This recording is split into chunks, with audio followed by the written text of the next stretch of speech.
रोमानियाको कमाइले iPhone किनेला जस्तो छैन तत्कालै। अब यहाँको कमाइले बिस्तारै बिस्तारै अब ऋण तिर्नै वर्ष दिन लाग्ला जस्तो छ गाइज। यहाँ इन्भेस्ट धेरै कमाइ खाडी मुलुकको। रोमानियामा आएर ब्लुटुथ इयरफोन पनि किन्यो है गाइज 45 ल्याएको। Hello everyone, what's up guys? Welcome back to another episode of Jeevan Rai from Romania. Yes guys, as a next day, next evening, next episode लिएर उपस्थित भइसकेको छु म यहाँहरुकै जीवन राय है।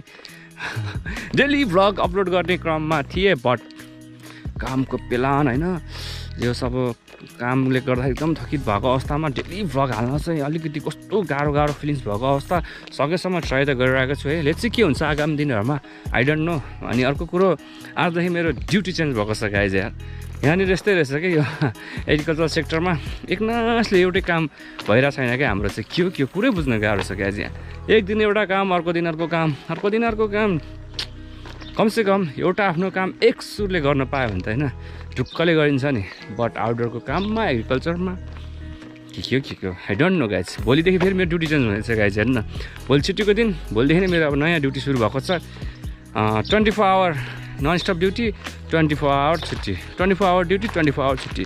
नो बिदा, नो यताउता सन्डेको बिदा, नो अरू दिनको बिदा। अब त्यस्तो ड्युटी जोइन हुँदैछ मेरो भोलिदेखि। अहिलेसम्म भएको छैन, अब भोलिदेखि जोइन गर्न जाँदैछु है सो ड्युटी। लेट्स सी के हुन्छ अब त्यो अपडेट गरौँला। भोलि कहाँ बारीको बिचमा लगेर फेरि त्यो हुन्छ नि सिँचाइको लागि बोट बिरुवाहरूलाई पानी चाहिन्छ अरे। उक्त पानीको लागि मोटर चलाउनको लागि काम गर्नुपर्ने हो। काम त खासै गाह्रो होइन बट 24 आवर चाहिँ मैले बिताउनै पर्छ किनभने त्यहाँ पानी चाहिँ एनी टाइम दिनुपर्छ नि त बिरुवाहरूलाई। सो त्यही भएर भोलिदेखि मेरो फुल्ली ड्युटी चेन्ज हुँदै गरेको अवस्था। अब हजुरहरूलाई अर्को नेक्स्ट भ्लगमा अपलोड गरौँला मेरो वास्तविकता, रियालिटी एग्रिकल्चर सेक्टरको के कस्तो हुन्छ भनेर होइन। अनि म चाहिँ अहिले म्यागजिन जान लगाएँ यार। यही बेलामा फेरि यार मोबाइलले धोका दिएर तनाव भयो गाइज यार। माइकै गयो भने यताबाट बोलेको सुन्दैन, उताबाट बोलेको मात्रै सुन्छ, तनाव छ गाइज। यो इयरफोन छ एउटा, इयरफोनले कति कुरा गर्ने, कस्तो गाह्रो हो नि। अनि त्यो एउटा ब्लुटुथ किनिदिउँ कि भन्ने झोक चलाएको छ गाइज। लेट्स सी हेरौँ। यहाँ म्यागजिनमा ब्लुटुथ राम्रो खालको पायो भने किनिदियो, नभए नकिन्ने। यही इयरफोनले काम चलाउँला गाइज। केही छैन। अब ढुक्कको ड्युटी सुरु हुँदैछ है। अब स्यामसङले धोका दिन थालिहाल्यो। आइफोन किन्ने रहर थियो गाइज है। भ्लग पनि टक्क एडिटिङ गर्न सजिलो हुन्थ्यो मलाई। बट अब रोमानियाको कमाइले आइफोन किनेला जस्तो छैन तत्कालै। गाह्रो छ हो। स्यालेरी त्यस्तै हो, ऋण कहिले तिरी भ्याउनु हो रोमानियाको स्यालेरी। वास्तविकता त गाह्रो छ हो। रोमानियामा आएर के न गरौँला भनेको सम्झिने पानी सम्झिने मात्रै भएको छ। अब यहाँको कमाइले बिस्तारै अब ऋण तिर्नै वर्ष दिन लाग्ला जस्तो छ गाइज। यार के भन्नु, अब बुझ्नु न आफूहरू है। गाह्रो छ रोमानियामा इन्भेस्ट धेरै कमाइ खाडी मुलुकको। कहिले सम्झिने त्यो पानी सम्झिने मात्रै हो। त्यो कमाएर के न गरौँला भने त हेच्ची के हुन्छ हेरौँ। केही छैन।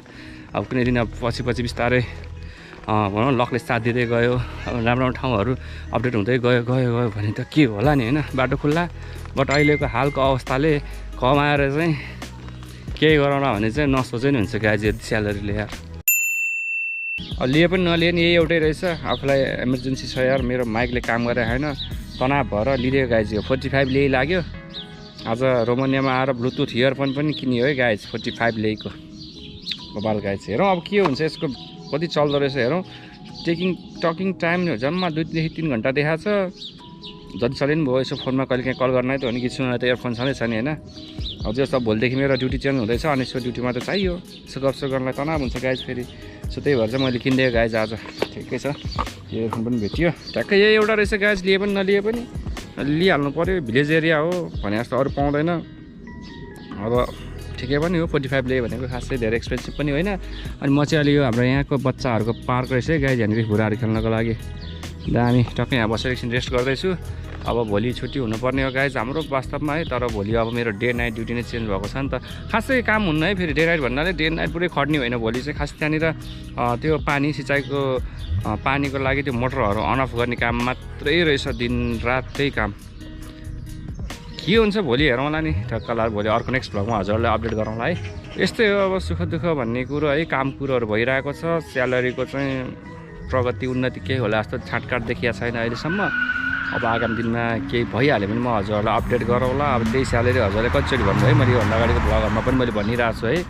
अब लेट्स सी के हुन्छ। अब सिने पार्कमा बस्छु आनन्दले एकदम फ्रेस मुडमा होइन। रुममा गयो भने सबैजना हुन्छ झ्याउ हुन्छ अनि कहिले यसो हुन्छ नि सुनसान वातावरण पनि मजा लिउँ भनेर चाहिँ म यहाँ आएर बसिरहेको छु। टक्क चराहरूको आवाजहरू सुनिरहेको छु। यहाँ केही हो हल्ला केही छैन, आनन्द छ। यस गाइज फाइनली हामी चाहिँ म्यागाजिनबाट आएर खानासाना खाएर 9:31 गइसकेको अवस्था। अहिलेसम्म हेर्नु नि यहाँनिर माहौल। यसलाई अहिले रात परेको भन्न मिल्छ त गाइज, साँझ परेको भन्न मिल्छ है। यस्तो छ अवस्था अहिले 9:31 को you can see once again guys. यार यही थियो आजको छोटो मिठो अपडेट। खासै केही थिएन। एउटा इयरफोन किन्यो, मोबाइलको माइक बिग्रेर यार आइफोन किन्नु होला भनेको कहिले हो। रोमानियाको कमाइले आइफोन किन्ने भनेको त सम्झिने पानी छम्किने बराबरै हुनेछ है। अब के थाहा है। अब यस्तो आएको लोनसोन पहिला क्लियर गरौँ भन्ने हिसाबमा छौँ हामी। त्यो टक्क क्लियर भइसकेपछि अनि हामीले अरू कुराहरू अपडेट गर्दै जाने है। बट सोचे जस्तो छैन है। अब अघि पनि म ठ्याक्क हजुरसँग त्यहाँ भ्लग बनाउँदै आइसकेपछि लाइभ बस्दै आएको थिएँ। प्रुन्डु भिलेज म जहाँ बसेको थियो हजुरहरूलाई त्यो कुराहरू त्यो ठाउँहरू देखाएँ। अनि त्यहाँ विषयमा कुरा गर्दै आउँदाखेरि धेरैजनाले कमेन्ट गर्नुभएको थियो कामको विषयमा यताउता होइन। मैले जानेको बुझेको कुराहरू हजुरलाई सेयर गरिरहेको थिएँ। लाइभमा पनि जोडिनु भएको थियो। टिकटकमा धेरैजनासँग धेरै तिता मिठा कुराहरू अब कति कोही आउन चाहनेहरूको हुन्छ नि त्यो कुराहरूसँग यसो जे होस् मैले जानेको बुझेको कुराहरू सेयर गर्ने काम भयो। कोही आएर कस्तो कुराहरू भोगिरहनु भएको छ त्यो कुराहरू पनि सेयर भएको छ है। लाइभमा धेरैजना जोडिनु भएको थियो रोमानियाबाट पनि नेपालबाट पनि। अनि त्यही हो अब हजुरहरूसँग यस्तै अब भ्लगमा पनि अब यस्तै कुराहरू हुन्छ नि वास्तविकता रियालिटीहरू कुराहरू सेयर गर्दै जानेछु है। अब आगामी दिनहरूमा मैले जे जस्तो सकिन्छ भोलिदेखि चाहिँ मेरो ड्युटी चेन्ज हुँदैछ जुन कुरा मैले अघि हजुरलाई अगाडि पनि बताइसकेको छु। अब भोलिको के हुन्छ प्रोग्राम चट्ट हजुरहरूलाई भ्लगै मार्फत पनि अपडेट गरौँला। अनि टिकटक लाइभमा पनि बसेर दिउँसो अपडेट गरौँला भन्दै आजको भ्लगबाट चाहिँ अब बिदा हुन चाहन्छु है त गाइज। जे होस् माया गरिदिनु भएको छ। छोटो समयमा धेरै माया पाएको छु अहिले रोमानिया आइसकेपछि चाहिँ मेरो युट्युब भ्लग तथा मेरो टिकटक लाइभमा है। जस एकदम खुसी लागेको छ। अन्त हामी विदेशीको नेपालीहरूले विदेश आइसकेका नेपालीहरूले होइन एउटा हुन्छ नि बढाइ चढाइ कुरा गर्नुभन्दा जे छ रियालिटी एउटा फ्याक्ट्स कुरोहरूलाई हामीले जे होस् हाम्रो नेपाली दाजुभाइ तथा दिदी बहिनीहरू माझ राख्न सक्यो भने आगामी दिनमा के गर्ने कसरी आउने यति आउँदाखेरि यस्तो कमाइ हुन्छ भन्ने कुराहरूलाई चाहिँ एउटा हुन्छ नि जस मनन गरेर अब आउन चाहनेहरू आउँदा नि हुन्छ। अब हुन्छ नि त्यस्तै कुराहरू जस फ्याक्ट्स राख्नु पऱ्यो कि मान्छेले यार बढाइ चढाइ दुनियाँ कुरा गरेर हुन्छ होइन। त्यसले गर्दा दुःख कसले पाउने भनेको त हाम्रै नेपाली दाजुभाइले होइन त। त्यही भएर फ्याक्ट्स कुराहरू राख्दै म चाहिँ अब अघि बढ्ने छु आगामी दिनहरूमा होइन। अब न्यू भ्लग मार्फत सो हजुरहरू यसो माया गर्दै गर्नु होला, सेयर गर्दै गर्नु होला, जीवन राईको साथमै रहनु होला भन्दै आजको भ्लगबाट चाहिँ बिदा हुन चाहन्छु। Okay bye guys, see you soon on next vlog. Lots of love from Jiwan Rai from प्रुन्डु Romania.